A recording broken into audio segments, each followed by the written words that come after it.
And now may the words of my mouth and the meditation of all of our hearts be acceptable in your sight, O Lord, our strength and Redeemer. Continuing stories, no matter what we call them or see them on television, whether they are sequels or sagas, they are all popular. I think of popular mystery novels like the Brother Cadfael series.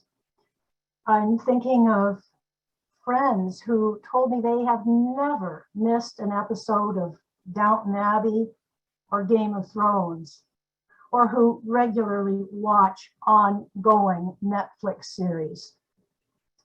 Every new episode involves and unveils a new chapter in the adventure, new life challenges, new characters, new character development. And we read or watch in anticipation to see what is going to happen next.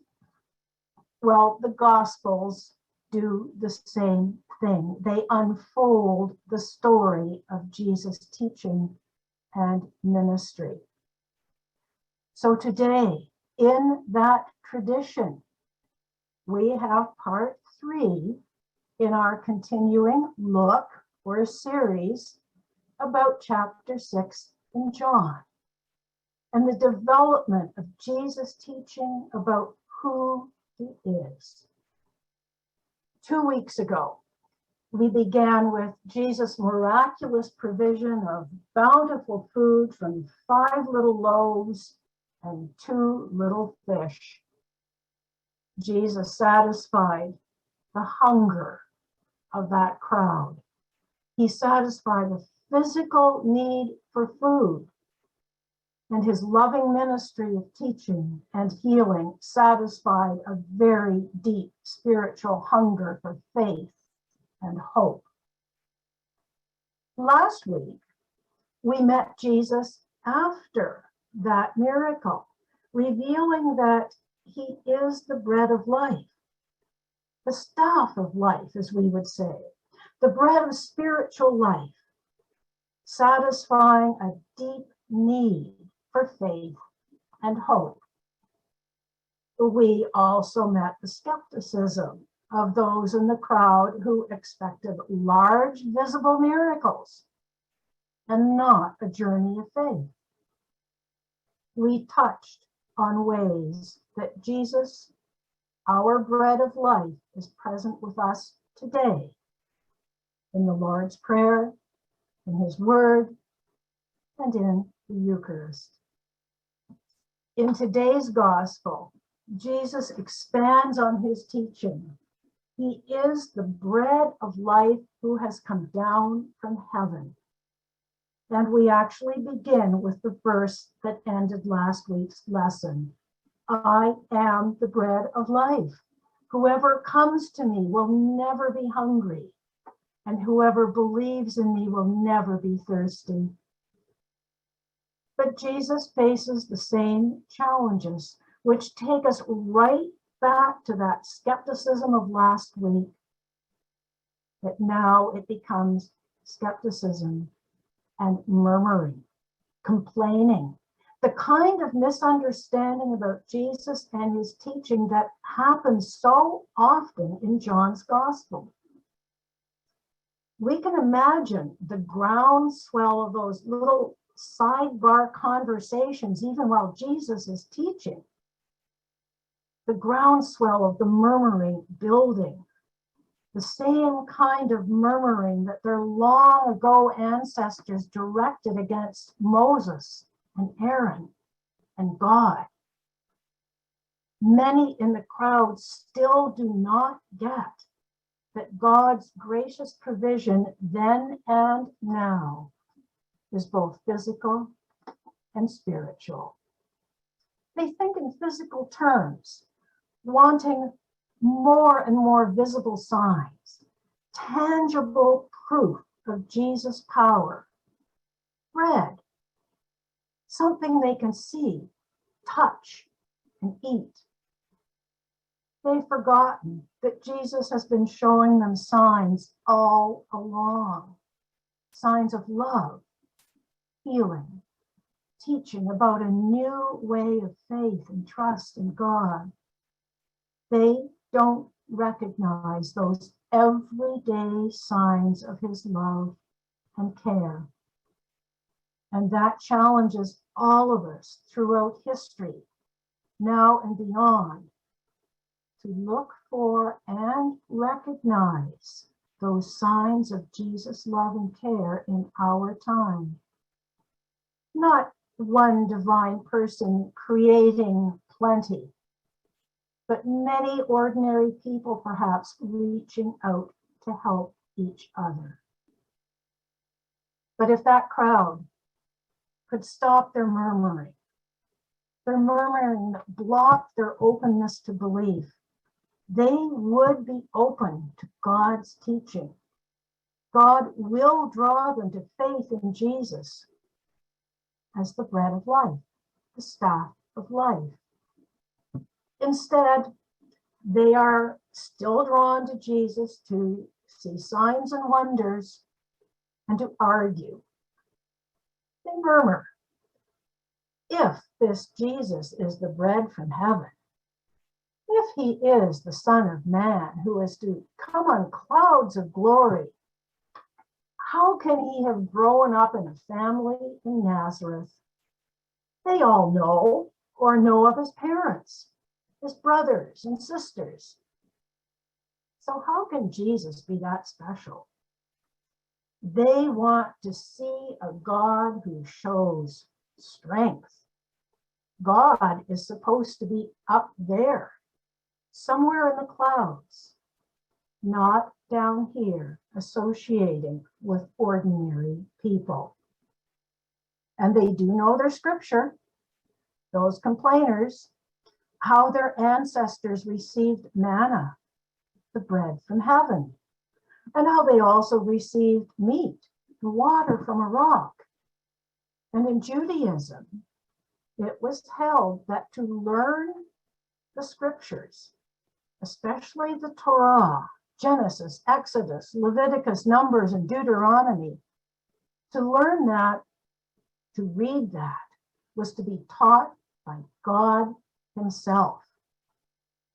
But they still focus on the manna, the physical bread, and they seem to have forgotten that verse in Deuteronomy, that one does not live by bread alone, but by every word that comes from the mouth of God. And right there before them, they have the bread of life. They hear words about faith and salvation coming from the very mouth of God, from Jesus. They are being taught by God himself. And if they would listen, Jesus has such a powerful message for them. It is a wonderfully inclusive message. Jesus starts by reminding them what the prophet Isaiah said long ago. All will be taught by God, and everyone who has heard and learned from the Father comes to me. And then Jesus adds that he is the living bread, and whoever eats of this bread will live forever. Whoever, the fishermen who became his disciples, the boy who shared his food, the hungry, those needing healing and comfort and strength for life's journey, scholars like Nicodemus, all, everyone, whoever, are invited to listen and believe. All are welcome to eat of the bread of life, to take in that bread that has come down from heaven and live forever. Not in the physical sense, because the ancestors in the wilderness ate the manna from heaven and died. But whoever eats of, whoever takes in Jesus, the bread of life, will be spiritually filled and will be with him forever. All, everyone, whoever will eat and be satisfied. And Jesus said, I will raise that person up on the last day. Yes, we do understand that to mean that that will happen when Jesus comes again. He will raise his faithful up to be with him. But it was that first part of the phrase, I will raise that person up, that took fresh meaning for me this week. It isn't just at the end time that Jesus will raise us up. He raises us up, nourishes us, strengthens us every single day. He always has. I think back to Hannah's prayer in 1 Samuel when she gave thanks to God, when he lifted her up out of great distress. He raises up the poor from the dust. He lifts the needy from the ash heap. Whatever that poorness is, or whatever that ash heap might be, God raises people up. God raised up prophets.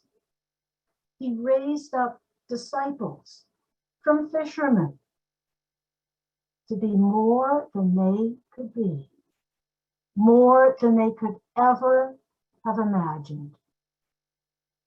Think of the times in our own lives when we have been raised up, upheld, loved, given Jesus strength.